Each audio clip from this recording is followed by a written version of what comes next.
تو کوئی رہا ہی نہیں، آپ اور ہم ہیں، بیمار زین العابدین ہے، ننھا علی اصغر ہے، اور کوئی ہے بھی نہیں۔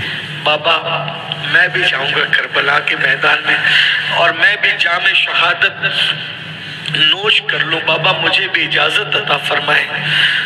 مولا نے کہا اتنا امتحان نہ لیا جائے میرا، میں کتنے صدمے سے ہوں، ابھی عباس کا صدمہ، ابھی عباس کی شہادت کو چند لمحے نہیں بیتے، اب آپ کہتے ہیں کہ آپ میدان میں جاؤ گے۔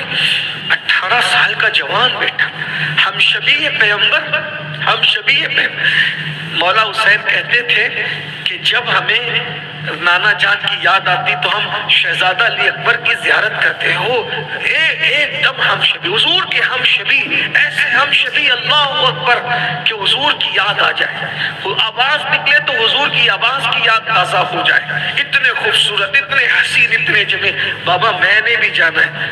نہیں بیٹا میں کافی ہوں تمہاری طرف سے، یہ میری جان کے دشمن ہے بیٹا، یہ جب مجھے پائیں گے تو تم لوگوں کو کچھ نہیں کہیں گے، تم لوگ چلے جاؤ یہاں سے۔ نہیں بابا ہم نے تو جانا ہے، بابا ہمیں جانے دے، شرمندہ نہ کرے، بابا سیدہ فاطمہ کا واسطہ مجھے جانے دے۔ امام نے بیٹے کو سینے سے لگایا اور رو پڑے۔ ذرا غور کیجئے، سوچئے، اللہ نے آپ کو بھی اولاد دی ہے، اللہ آپ کی ہم سب کی اولادوں کو سلامت رکھے۔ کیا قربانیاں ہیں دین کی خاطر، شریعت کی خاطر، مذہب کی خاطر، قرآن کے تحفظ کی خاطر، ملت کی خاطر، مسلک کی خاطر۔ حضرت امام نے سینے سے لگایا اور سینے سے لگا کے فرمایا شادی کا دولہا تو اپنی اولادوں کو سبھی بناتے، آ میرے لال میں تجھے شہادت کا دولہا بناؤں۔ اور ہم شبیہ پیغمبر مولا شہزادہ علی اکبر کو میرے امام نے اپنے ہاتھوں سے امامہ باندھا، امامہ باندھ کر ڈھال دی، تلوار دی اور کہا جاؤ خواتین کو آخری سلام کر لو، یہ آخری سلام کر لو۔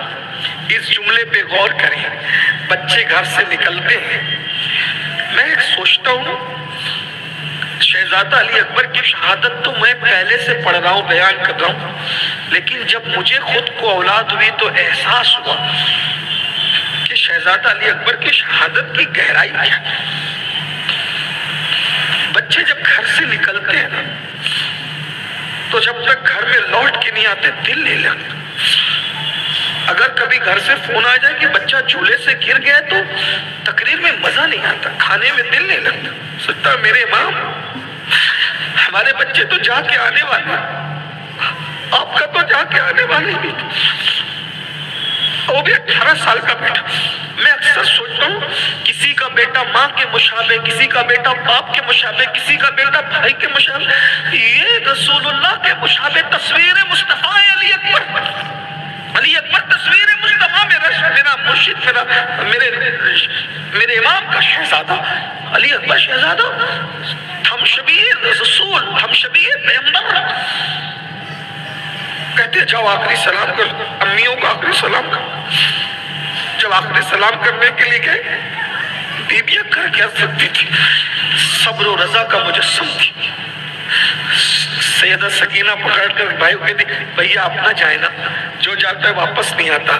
بہن کے سر پہ ہاتھ رکھا، پھپھی کو پکڑایا، سکینہ کو تھامو، اور اس کے بعد جب چلے تو گھوڑے پہ بٹھایا۔ مجھے امام غزالی کا وہ فقرہ یاد آیا کہ امام غزالی نے سورہ یوسف کی تفسیر میں لکھا تھا کہ جب حضرت یوسف علیہ السلام کو ان کے بھائی لے کے جا رہے تھے تو یعقوب علیہ السلام ان کو پکڑ پکڑ کے اپنی گود میں دباتے تھے اور بولتے تھے اس کو مت لے جاؤ، اس کو مت لے جاؤ۔ تو یوسف علیہ السلام بڑی معصومیت سے کہتے ہیں ابا آپ کہتے ہو سب بھائی میں تجھ سے زیادہ محبت ہے، لیکن یہ کیا محبت ہے؟ سارے بھائیوں کو کھیلنے کی اجازت ہے اور ہمیں پکڑ پکڑ کے دباتے ہو اور جانے کے مجھ سے منع کرتے ہو۔ تب یعقوب علیہ السلام نے کہا تھا میرے لال یہ میری محبت کا احساس تجھے اس دن ہوگا جب تیرے جیسا خوبصورت کوئی تیرا بیٹا ہوگا اور اس کے بھائی اس کو کھیلنے کے بہانے سے کنویں میں ڈالنے کے لیے لے جائیں گے، مارنے پیٹنے لے جائیں گے۔ اس وقت جو تیرے دل پہ گزرے گی وہ میرے دل دل پہ گزر رہی ہے میرے لال اللہ اکبر شہزادہ علی اکبر جا رہے ہوں گے تو مولا حسین کے دل پہ کیا گزری ہوگی. یعقوب کا بیٹا تو یوسف علیہ السلام ہے, بے شک پیغمبر ہے, ان کا کوئی ہمسر نہیں ہو سکتا, لیکن امام حسین کا بیٹا شکل کے اعتبار سے ہم شبیہ مصطفیٰ ہے. کیا دل نے کہا ہوگا, کیا دل کی کیفیت ہوئی ہوگی, کیا حال ہوا ہوگا. لیکن بس میں اتنا عرض کرنا چاہتا ہوں کہ جب گھوڑے پہ بٹھایا اپنے بیٹے کو اور علی اکبر جا رہے تھے تو مولا حسین کہہ رہے تھے علی اکبر میرے لال ایک بار پلٹ, ایک بار پلٹ. ایک کسی کو نہیں کہا, یہ باپ اور 18 سال کے بیٹے کا مکالمہ ہے کربلا میں جاتے وقت. ایک بار پلٹ. علی اکبر نے اپنا محروق چہرہ اپنے بابا کی طرف کیا اور پھر مولا نے اللہ سے کہا اللہ میرا بیٹا میں تجھے سونپتا, میرا بچہ میں تجھے سونپتا. اور مولا علی اکبر گئے اور جب میدان میں پہنچے, مورخ لکھتا ہے کہ جب میدان میں پہنچے تو شہزادہ علی اکبر نے رجز پڑھا انا علی ابن الحسین ابن علی, میرا نام علی ہے, میں حسین ابن علی کا بیٹا ہوں. نحن اہل البیت اولا بالنبی, ہم اہل بیت نبی سے رشتے اور قرابت میں سب سے زیادہ قریبی ہیں. اور آگے کے جو رجزی اشعار پڑھے ہیں وہ تو میں پڑھتا ہی نہیں, اس لیے کہ جو پڑھا ہے اس کا جواب ہی نہیں, غضب ہے وہ. اللہ اکبر. پھر اس کے بعد فرمایا حل من مبارز ہے کوئی میرے مقابلے میں. پورا لشکر ہزاروں کی تعداد میں تھا, سب نے برچیاں بھالے تلواریں زمین پہ ڈال دیا, سب نے زمین پہ ڈال دیا. اور زمین پہ ڈالنے کے بعد جب شمر نے کہا نامردو اس بچے سے کیا ڈر رہے ہو اور اس سے کیوں نہیں لڑتے, تو کہا شمر حد ہو گئی, ہم نے رسول اللہ کے جو چہرے کے خط و خال سنے ہیں ہم تو وہ ساری رانائیاں یہاں دیکھ رہے ہیں. حمید ابن مسلم کہتا ہے علی اکبر کا چہرہ اتنا خوبصورت تھا کہ علی اکبر کے چہرے کی انوار سے کربلا کا ذرہ ذرہ چمک اٹھا تھا. اتنا حسین و خوبصورت چہرہ. مسلمانوں آپ تاریخ پڑھیے, میری بات صرف سن کر کے بات جو ہے وہ اگر آپ کو یقین نہیں کرنا ہے کوئی بات نہیں, لیکن تاریخ پڑھیے, ابن جریر کو پڑھیے, ابن کثیر کو پڑھیے, ابن اسیر کو پڑھیے, حیات الخفا کو پڑھیے, ان بزرگوں کی کتابیں اٹھا کے پڑھیے تو پتہ چلے گا کربلا کا ذرہ ذرہ چمک ہے. اور آج بھی جن کے دل ایمان کی روشنی سے منور ہے کربلا میں جا کے دیکھو ان چہروں کی چمک آج بھی تمہیں نظر آئے گی. اللہ اکبر. اس لیے کہ قبرستان کو معلّہ نہیں کہا جاتا, قبرستان کو معلّہ نہیں کہا جاتا, انوار کی جگہ کو معلّہ کہا جاتا ہے.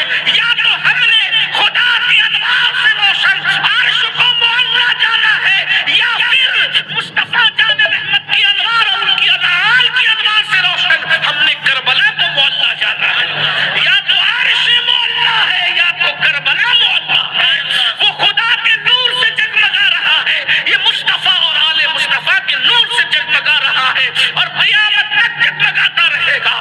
مصنفین لکھتے ہیں کہ شہزادہ علی اکبر نے جس وقت تلوار چلائی وہ تو آنے کی ہمت نہیں کرتے تھے, کیونکہ وہ تلوار نیزے زمین پہ رکھ کے کہتے تھے کہ یہ جو ہے ہم ان سے نہیں لڑیں گے, یہ تو چہرہ مصطفیٰ ہے, یہ نبی نہیں ہے, یہ تو آل پیغمبر علی کا, علی ابن حسین, حسین کا بیٹا یہ علی اکبر ہے. اللہ اکبر. اتنا سننا تھا. پھر ان ظالموں کو کہا کہ اٹھاؤ تلوار لڑو, اب بھی کسی میں ہمت نہیں تھی. شہزادہ علی اکبر ان میں گھس گئے. سید المفسرین حضرت صد الافاضل نعیم الدین مراد آبادی اور ابن جریر اور سارے بزرگوں نے لکھا کہ اللہ, اور استاد زمن مولانا حسن بریلوی نے بھی لکھا کہ اللہ اکبر, ایسی تلوار چلائی میں منا پہ گھسے, میں سرا پہ گھسے, قلب میں گھسے اور گاجر پولیوں کی طرح کاٹے. اور کاٹنے کے بعد اس کے بعد جب پیاس نے شدت کی تو پھر شہزادہ علی اکبر واپس پلٹے. واپس آئے تو اپنے بابا سے کہتے ایک بار درود شریف پڑھ لیں.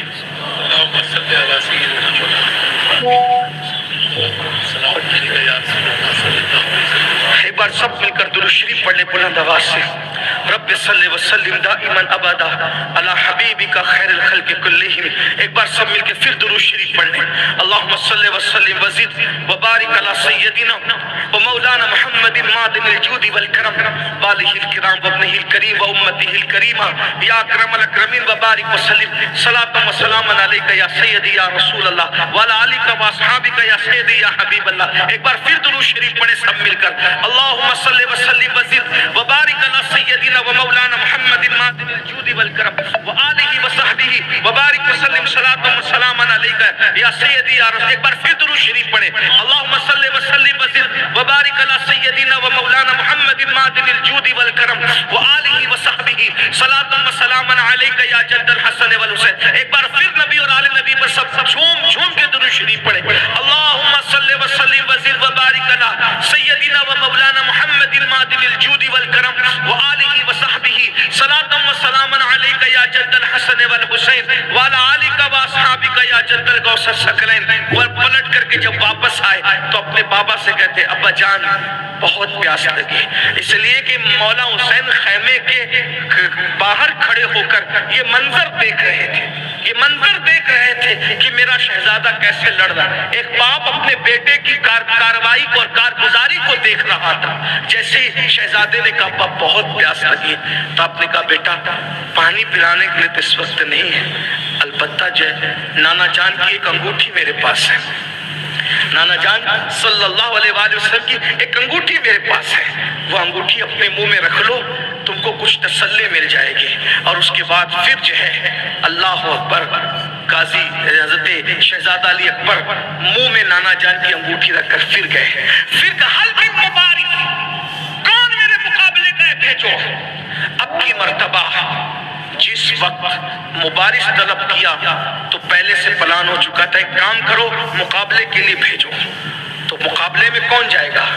تو اس زمانے میں 10,000 جس کو تنخواہ ملتی تھی حکومت کی طرف سے وہ پہلوان جس کا نام طارق تھا.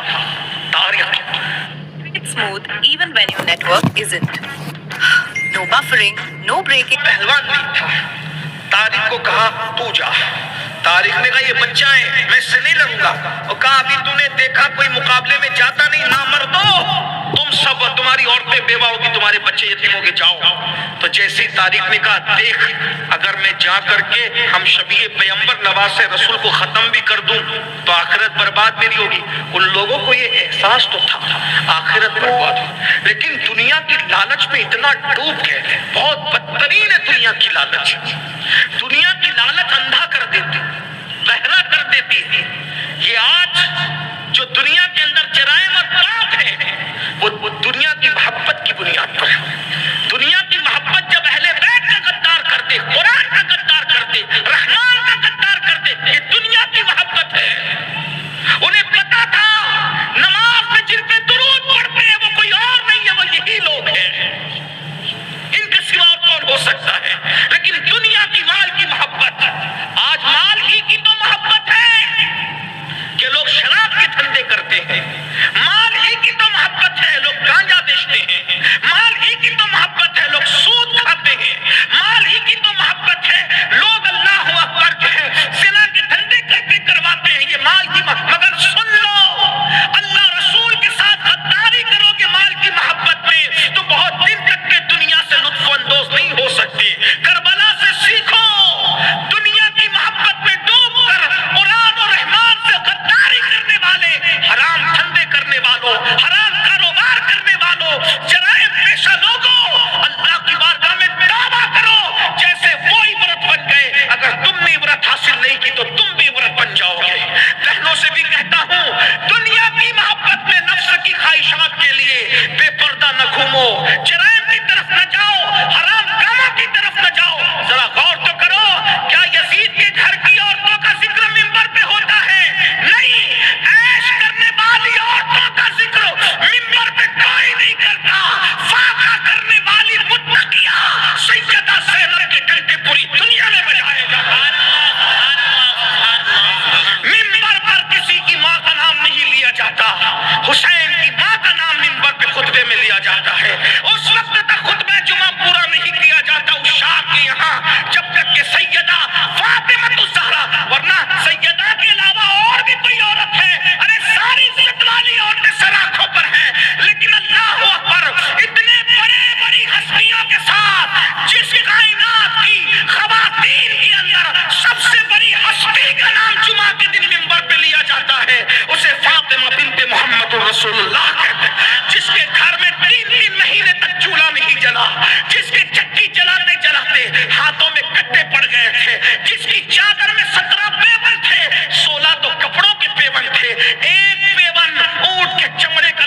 تھا، بتایا کپڑوں کی اہمیت نہیں ہے، کپڑوں کی اہمیت نہیں ہے، قیمتی گھروں کی اہمیت نہیں ہے، قیمتی کھانوں کی اہمیت نہیں ہے، اہمیت اس کی ہے کہ تقوی کی وجہ سے کون اپنے اللہ کو راضی کرتا ہے، کون اپنے اللہ کو راضی کرتا ہے۔ اللہ اکبر۔ حضرت شہزادہ علی اکبر کے سامنے جب تاریخ آنے لگا تو تاریخ نے کہا اگر نواز رسول کو شہید کر کے اپنی آخرت بھی برباد کروں تو دے گا کیا؟ تو ظالم نے کہا موصل کی حکومت۔ تم جھوٹ بولتے ہو، قسم کھاتا ہوں موصل کی حکومت دوں گا۔ کیا ثبوت ہے؟ میری انگوٹھی لو، موصل کی حکومت دوں گا، دلواؤں گا۔ عمر صاحب نے کہا ٹھیک ہے میں جاتا ہوں۔ جیسے ہی گیا شہزادہ علی اکبر نے ایسے زور کا وار کیا، اس کی کمر پہ 2 ٹکڑے کر دیا۔ علی اکبر شہزادہ 2 ٹکڑے۔ تاریخ ہے، اگر ہم تو یہ کہتے ہیں کہ تحقیق کرو، تاریخ پڑھو، یہ کوئی افسانہ نہیں ہے۔ میں تو شہادت بیان کرتے ڈرتا ہوں کہ مجھے بھی مولا حسین کے سامنے منہ دکھانا ہے۔ میں بار بار ان کے مزار پہ جاتا ہوں تو وہ مجھ سے ناراض نہ ہو جائے، کوئی مبالغہ کر دو تو ناراض نہ ہو جائے، اس لیے میں ڈر کے بیان کرتا ہوں۔ ہاں، مجھے لوگوں کا خوف نہیں ہے، مجھے تو ان آقاؤں کا خوف ہے جن کا خانہ زاد غلام ہے۔ شان گھٹے تو جو مجرم اور مبالغہ ہو جائے تو مجرم۔ بہت تلوار کی دھار پہ چلنے کے برابر ہے یہ شہادتیں پڑھنا، یہ شوق نہیں ہے، یہ بہت بڑی بات ہے، لیکن انہی کی مدد سے یہ کام پورا ہوتا اور ہوگا انشاءاللہ۔ شہزادہ علی اکبر نے ایک بار میں 2 ٹکڑے کیے۔ طارق نے 2 ٹکڑے کیے۔ اس کا بیٹا گالی دیتے ہوئے عمر بن طارق وہ آیا، مولا نے اس کے بھی 2 ٹکڑے کیے۔ اس کا بھائی طلحہ ابن طارق جب آیا تو آپ نے اس کی گردن کو پکڑ کر مروڑا۔ یہ تاریخ ابن جریر ابن کثیر، کیا طاقتور 3 دن کا بھوکا پیاسا جوان ہے، لڑ کر کے واپس جا کر کے انگوٹھی منہ میں لا کر کے چوس رہا ہے اور گردن پکڑ کے موڑ دی ہے اور وہ مر گیا ہے۔ آپ غور فرمائیے، خاندان علی کا گھر بھی کیا گھر ہے کہ اس گھر کا ہر ایک بچہ جہاں پیدا ہوا شیر خدا معلوم ہوتا ہے۔ یہ شیروں کا گھرانہ ہے اور یہ بات اس لیے بیان ہو رہی ہے، او گٹکا کھا کے شراب پی کے نشہ کر کے بزدل جوانوں، بزدلی سے نکلو اور تقوی اختیار کر کے یہ بہادری حاصل کرو۔ مرتن غذائیں کھا کے طاقت نہیں ملتی، خوف خدا اور عشق مصطفیٰ اتنی پاورفل چیز ہے کہ 3 دن کے بھوکوں پیاسوں کو بھی وہ طاقت عطا کی جاتی ہے کہ تاریخ کے انمٹ نقوش کے اندر ان کی تاریخ محفوظ ہو جاتی ہے۔